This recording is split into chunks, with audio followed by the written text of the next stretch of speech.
Mes frères et mes sœurs, très aimés, ne vous trompez pas. Tout ce qui nous arrive de bon, tous les plus beaux cadeaux viennent d'en haut. Ils viennent de Dieu, le Créateur du soleil et des étoiles. Chez lui, il n'y a pas de changement, pas de mouvement, pas d'ombre. Dieu a voulu nous donner la vie par la parole de vérité. Alors nous sommes d'une certaine façon au premier rang de tout ce qu'il a créé. Mes frères et mes sœurs, très aimés, vous devez savoir ceci. Chacun doit être rapide pour écouter, mais lent pour parler, lent pour se mettre en colère. Un homme en colère ne fait pas ce qui est juste aux yeux de Dieu.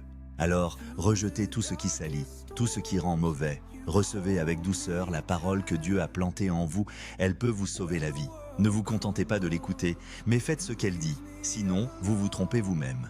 Oui, celui qui écoute la parole et qui ne fait pas ce qu'elle dit, voici à qui il ressemble. Il ressemble à un homme qui regarde son visage dans un miroir. Il se voit tel qu'il est, il se regarde, puis il s'en va et il oublie tout de suite comment il est. Au contraire, voici quelqu'un qui étudie avec attention la loi parfaite qui rend libre. Il reste attaché à cette loi, il écoute la parole, il ne l'oublie pas et il fait ce qu'elle dit. Cet homme-là sera heureux dans ce qu'il fera. Si quelqu'un croit être un bon chrétien, mais n'est pas maître de sa langue, il se trompe lui-même, et sa façon de pratiquer la religion ne vaut rien. Aux yeux de Dieu notre Père, voici la façon parfaite de pratiquer la religion. Prendre soin des orphelins et des veuves dans leur malheur, ne pas se laisser salir par les choses du monde. Jacques 1, 16, 27.